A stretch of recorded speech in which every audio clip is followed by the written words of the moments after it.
दिल्ली शहर के नजदीक एक छोटी सी बस्ती में पंखुड़ी अपने माता पिता के साथ एक किराए के मकान में रहती थी। पंखुड़ी के माता पिता बहुत गरीब थे। वो दोनों मजदूरी का काम किया करते थे। वहीं 10 वर्ष की पंखुड़ी नजदीक के ही एक सरकारी स्कूल में पढ़ने जाया करती थी। पंखुड़ी पढ़ाई में बहुत होशियार थी। वो पढ़ लिख कर अपने माता पिता का नाम रोशन करना चाहती थी। घर में सुख सुविधा मौजूद न होने के बावजूद भी पंखुड़ी बहुत खुश रहा करती थी। ऐसे ही उनका जीवन बीत रहा था।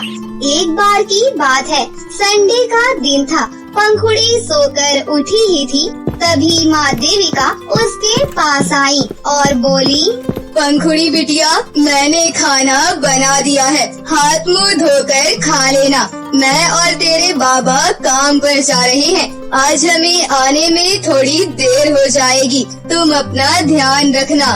अच्छा ठीक है माँ, पर आप जल्दी लौट आना, क्योंकि आपको पता है ना, कुछ दिनों बाद मेरा बर्थडे है। ठीक है बिटिया, हम जल्दी लौट आएंगे। और मुझे याद है तेरा जन्मदिन, तुम समय पर खाना खा लेना और अपनी पढ़ाई करना। इतना बोलकर पंखुड़ी के माता पिता काम पर चले गए। वहीं दूसरी ओर पंखुड़ी नहा धोकर खाना खाकर अपनी पढ़ाई करने लगी। ऐसे ही काफी समय बीत गया और देखते ही देखते रात हो गई। लेकिन पंखुड़ी के माता पिता वापस नहीं लौटे। ये देख पंखुड़ी परेशान हो गई।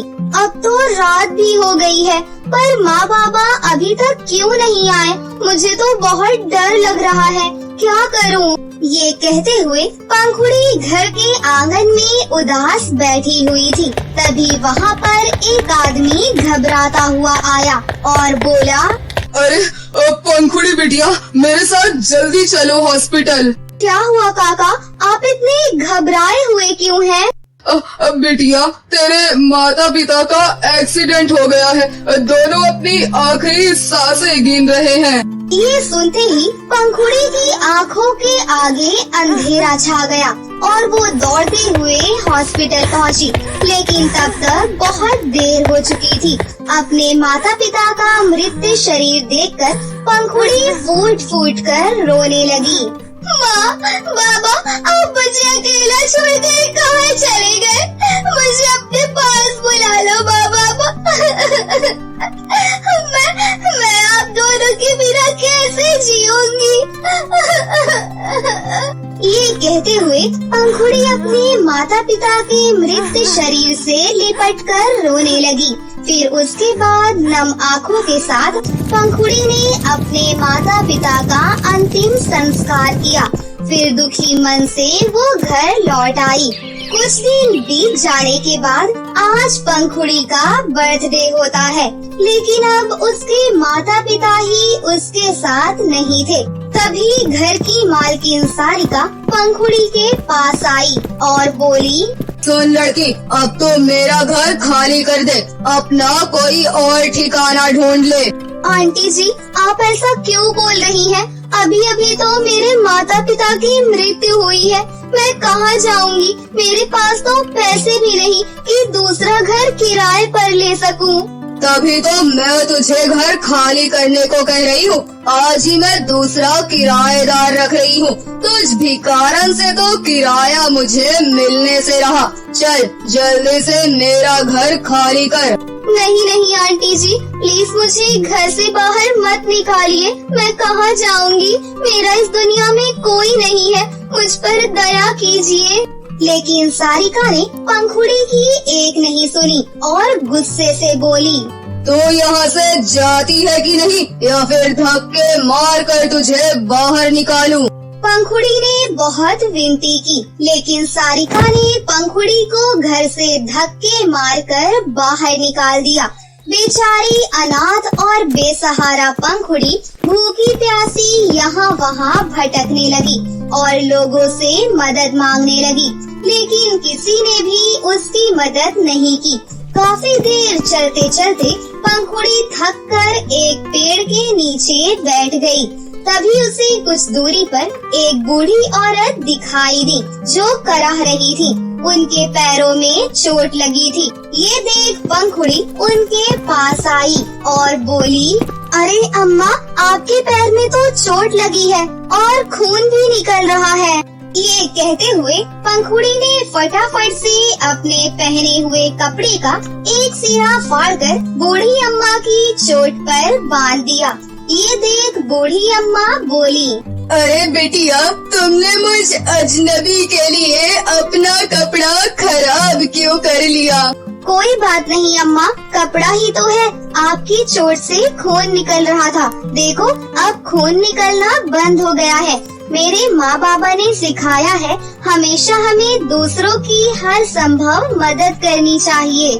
पंखुड़ी की ये बात सुन बूढ़ी अम्मा खुश होते हुए बोली, बेटी, ऊपर वाला तुम्हारा भला करे और तुम्हारी सारी इच्छाएं पूरी करे।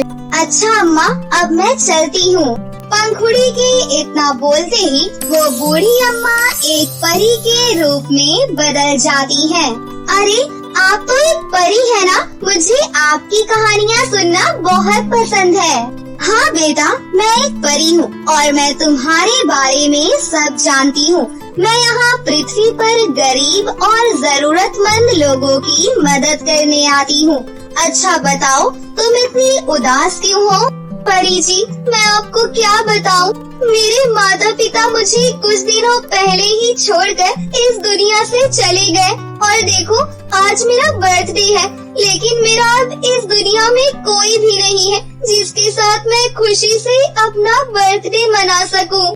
बेटा तुम उदास मत हो, क्योंकि आज तुम्हारा बर्थडे है, इसलिए ये लो मेरी तरफ से तुम्हारा बर्थडे गिफ्ट। इस लहंगे को तुम रख लो, तुम इस लहंगे को पहन लेना, मुझे बहुत अच्छा लगेगा। पंखुड़ी इतना सुंदर लहंगा पाकर बहुत खुश होती है और परी का धन्यवाद करती है। तभी अचानक वो परी वहाँ से गायब हो गई। ये देख पंखुड़ी को कुछ समझ में नहीं आया। अरे परी जी कहाँ चली गई? अभी तो यही थी। तभी उस लहंगे में से एक आवाज आई, पंखुड़ी आप सोच क्या रही हो? जल्दी से मुझे पहन लो, फिर देखो मेरा कमाल। अरे ये आवाज कहाँ से आई? पंखुड़ी, मैं तुम्हारे बर्थडे का जादुई लहंगा बोल रहा हूँ जो तुम्हें उस परी ने दिया है।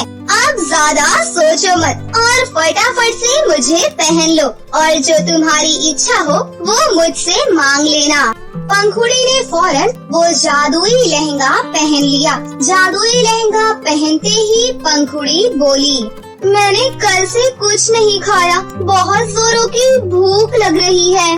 पंखुड़ी के इतना कहते ही पकवानों से भरी थाली और एक बड़ा सा केक उसके सामने प्रकट हो गया। ये देखकर पंखुड़ी हैरान होते हुए बोली, अरे ये तो सच में जादू है। तभी उस लहंगे में से आवाज आई, पंखुड़ी ये सब मेरा कमाल है, चलो आप जल्दी से खाना खा लो। पंखुड़ी बहुत भूखी थी, इसीलिए जल्दी जल्दी वो खाना खाने लगी। खाना खाने के बाद पंखुड़ी कुछ सोचने लगी, पेट तो भर गया, लेकिन मेरे पास ना रहने की जगह है और ना पैसे कि मैं कोई घर खरीद सकूं। पंखुड़ी सोच ही रही थी, तभी उसके सामने एक सुंदर सा घर प्रकट हो गया और पैसों की बारिश होने लगी। ये देख पंखुड़ी हक्की बक्की रह गई और मन ही मन परी का धन्यवाद करते हुए बोली, ये सब उस परी जी का आशीर्वाद है। लगता है वो परी लोग की जादुई परी होंगी जो मुझे जादुई उपहार देकर गई है। जादुई लहंगा पाकर पंखुड़ी की जिंदगी पूरी तरह बदल गई। धीरे धीरे पंखुड़ी अमीर हो गई। साथ ही जादुई लहंगे से ढेर सारे पैसे मांगकर वो गरीब और जरूरतमंद लोगों की मदद करने लगी। अब बस्ती में रहने वाले लोग पंखुड़ी की तारीफ करते नहीं थकते। जब ये बात सारिका को पता चली तो वो ईर्ष्या से जलते हुए बोली, मुझे पता लगाना होगा कि ये फटीचर इतनी जल्दी अमीर कैसे हो गई। ऐसा सोचकर सारिका पंखुड़ी के घर का पता लगाते हुए उसके घर जा पहुँची और रोते हुए बोली, अरे पंखुड़ी बिटिया, मैं बहुत बड़ी मुसीबत में हूँ बिटिया, मेरी मदद कर दे बिटिया। ये कहते हुए सारिका रोने का ढोंग करने लगी। तभी पंखुड़ी सारिका को चुप कराते हुए और पानी देते हुए बोली, आंटी जी, आप रो क्यों रही हैं? क्या हुआ, बताइए ना मुझे। क्या बताऊं बिटिया, मेरे पति बहुत सीरियस है, अस्पताल में एडमिट है, उनके ऑपरेशन के लिए पैसों की जरूरत है। अगर तुम मेरी मदद कर देती तो बहुत बड़ा एहसान हो जाता। ये कहते हुए सारिका जोर जोर से रोने लगी। बेचारी भोली भाली पंखुड़ी सारिका की बातों में आ गई और बोली, आंटी जी, आप रोइए मत, मैं अभी आपको पैसे दे देती हूँ। इतना बोलकर पंखुड़ी ने जादुई बर्थडे लहंगा पहनकर ढेर सारे पैसे मांगे और देखते ही देखते नोटों से भरा बैग वहाँ पर प्रकट हो गया। ये सब देखकर सारिका सब कुछ समझ गई और सारिका उस लहंगे को चुराने की योजना बनाने लगी और रात होने का इंतजार करने लगी।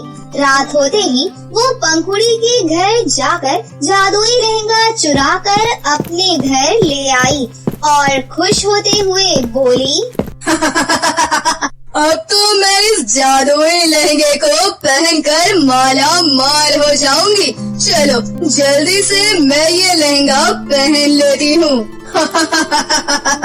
ये कहते हुए सारिका ने खुशी खुशी जादुई लहंगा पहन लिया और बोली, पहले मैं जादुई लहंगे से कहकर उस भिखारन पंखुड़ी से सब कुछ छीन लेती हूँ। सारिका इतना बोल ही रही थी कि तभी उसके शरीर में जलन होने लगी। अरे ये मेरे शरीर में क्या हो रहा है? मेरा शरीर जल क्यों रहा है? अब मैं क्या करूँ? कोई बचाओ मुझे। अरे मैं एक काम करती हूँ, मैं फटाफट से ये लहंगा उतार देती हूँ। इतना कहकर सारिका ने जादुई बर्थडे लहंगा उतारने की बहुत कोशिश की, पर लहंगा है कि उतरता ही नहीं। ऊपर वाले, ये लहंगा उतर क्यों नहीं रहा? अरे अब मैं क्या करूं? अब पंखुड़ी ही मेरी मदद कर सकती है। ये कहते हुए सारिका भागते हुए पंखुड़ी के घर जा पहुंची। तब पंखुड़ी गहरी नींद में सोई हुई थी, लेकिन सारिका के चिल्लाने की आवाज सुनकर पंखुड़ी जाग गई। पंखुड़ी बिटिया, मेरी मदद करो, नहीं तो ये लहंगा मेरी जान ले लेगा। अरे मेरे पूरे शरीर में जलन हो रही है। सारिका की ऐसी हालत देखकर पंखुड़ी को समझते देर नहीं लगी। फिर वो जादुई बर्थडे लहंगा से बोली, जादुई birthday lehenga, please Sarika aunty को माफ कर दो, इन्हें छोड़ दो। इनकी तरफ से मैं तुमसे माफी मांगती हूँ। पंखुड़ी के इतना कहते ही जादुई बर्थडे लहंगा ने सारिका को माफ कर दिया। उसके बाद सारिका ने पंखुड़ी से माफी मांगी और पंखुड़ी ने सारिका को माफ कर दिया। फिर सारिका ने खुशी खुशी जादुई बर्थडे लहंगा पंखुड़ी को वापस लौटा दिया। वहीं पंखुड़ी जादुई बर्थडे लहंगा से दूसरों की मदद करते हुए हंसी खुशी से अपनी जिंदगी जीने लगी। अनन्या आज बहुत खुश थी क्योंकि वो आज अपनी माँ और पिताजी के साथ में जादू का शो देखने जा रही थी। वो जादू के शो देखने के लिए बहुत उत्सुक थी, जिसे वो आज देखने जा रही थी। अनन्या ने जादूगर के जादू के कारनामे अपने दोस्तों से बहुत सुने थे। अनन्या ने रास्ते में ही अपने पिताजी से जादूगर के बारे में कई सारी बातें की। उसके पिताजी भी बहुत खुश थे, पर अनन्या तो बहुत ज्यादा ही खुश थी। फिर सभी लोग मिलकर सर्कस हॉल में पहुँचे और अपनी अपनी सीटों पर बैठ गए और शो बिल्कुल वैसा ही था जैसा कि अनन्या ने उम्मीद की थी। यहाँ पर जादू बहुत मजेदार थे क्योंकि जादूगर एक से बढ़कर एक जादू दिखाता था और जादू देखने में सभी को बहुत मजा आ रहा था। और आज से पहले अनन्या ने इतने सारे जादू कभी नहीं देखे थे। अनन्या और उसके माता पिता दोनों ही बहुत आश्चर्यचकित थे, क्योंकि उनकी आंखों के सामने इतने सारे जादू हो रहे थे और उन्हें ये सब कुछ समझ ही नहीं आ रहा था कि ये कैसे हो रहा है। जब शो खत्म हो गया तब वो सभी सर्कस से निकल ही रहे थे कि तभी अनन्या ने देखा कि जादूगर अपनी जादू की छड़ी वही कोने में छोड़ गया है। अनन्या ने उस छड़ी को उठाया और अपने माता पिता की अनुमति लेकर जादूगर को उसकी छड़ी लौटाने चली गई। जादूगर भी उस छोटी सी बच्ची अनन्या से बहुत खुश हुआ और जादूगर ने अनन्या से वो छड़ी लेकर बोला, धन्यवाद छोटी राजकुमारी। जादूगर ने अनन्या को एक उपहार देते हुए बोला, ये लो प्यारी राजकुमारी, मेरी तरफ से इसे उपहार समझकर रख लो। जादूगर ने अनन्या को एक बहुत ही खूबसूरत सा लहंगा दिया और बोला, याद रखना ये एक जादुई लहंगा है, इसे पहनकर जो कुछ भी आप मांगोगी ये जादुई लहंगा आपको दे देगा। अनन्या बहुत ही खुश हो गई और उसकी खुशी देखकर जादूगर ने उसे एक चेतावनी देते हुए कहा, हाँ लेकिन एक बात याद रखना, इस जादुई लहंगे से तुम जो कुछ भी मांगोगी, जितनी बार मांगोगी, बदले में तुम्हारा कद 1 इंच छोटा होता जाएगा। अनन्या जादुई लहंगे को पाकर बहुत खुश हुई और जादूगर को धन्यवाद कहा और वो जादूगर से कुछ जादू सीखना चाहती थी, पर उसके माता पिता बाहर उसका इंतजार कर रहे थे, इसलिए उसे जल्दी से वहाँ से जाना पड़ा। उसने जादूगर को फिर से धन्यवाद दिया और घर के लिए सभी रवाना हो गए। अगले ही दिन जब घर पर कोई नहीं था तो अनन्या ने उस जादुई लहंगे का उपयोग करने का सोचा। अनन्या ने अब वो जादुई लहंगा पहन लिया और आंखें बंद करके अपने मन में सोचने लगी कि अब वो क्या मांगे। फिर उसने कहा, चिकन बर्गर। अनन्या के इतना कहते ही वहाँ पर बर्गर आ जाता है। अनन्या ये देखकर बहुत खुश होती है और वो बर्गर अनन्या खा लेती है। उसने बर्गर खाकर फिर से और बहुत सारे बर्गर मांगे। अनन्या ने इतने सारे बर्गर्स मांग लिए थे कि उसका पूरा कमरा बर्गर से भर गया। अचानक अनन्या को एहसास हुआ कि उसका बर्गर आकार में बढ़ रहा है। वो अपने घर को चारों तरफ से घूमकर देख रही थी, क्योंकि उसे अपने से सारी चीजें बहुत ही बड़ी लग रही थी। फिर अनन्या को एहसास हुआ कि वो एक प्लास्टिक की गुड़िया जितनी आकार में बदल गई है। फिर उसने अपनी बिल्ली को अपनी ओर आने से रोका, क्योंकि बिल्ली उसके लिए एक बाघ के जितनी बड़ी थी। उसने तुरंत अपनी आंखें बंद की और बिल्ली को पिंजरे में बंद करने की कामना की। फिर अनन्या ने जब अपनी आंखें खोली तो बिल्ली पिंजरे में थी, लेकिन बिल्ली पहले से भी ज्यादा बड़े आकार में दिख रही थी। तब अनन्या को एहसास हुआ कि वो एक चूहे के आकार की जितनी छोटी हो गई है। तभी उसने एक चूहे को अपनी ओर आते हुए देखा। तभी अनन्या ने अपनी आंखें जोर से बंद कर ली और चूहे को दूर फेंकने की कामना की। और अब उसने अपनी आंखें खोली तो चूहे को पहले ही बाहर फेंक दिया गया था, लेकिन अनन्या अब तो कॉकरोच के आकार की हो चुकी थी। अब अनन्या को कॉकरोच का डर था। इस समय अनन्या बहुत चिंतित थी और वो ये नहीं जानती थी कि अब उसे क्या करना चाहिए। लेकिन तभी उसके माँ पिताजी घर पर आ जाते हैं। तब जाकर अनन्या ने राहत की सांस ली। अनन्या ने अपने माँ पिताजी को बुलाया, लेकिन उसके माँ पिताजी अनन्या की आवाज सुन ही नहीं पाए। उससे जितना तेज हो सकता था वो चिल्लाई, लेकिन उसकी आवाज उसके माता पिता तक नहीं पहुँची।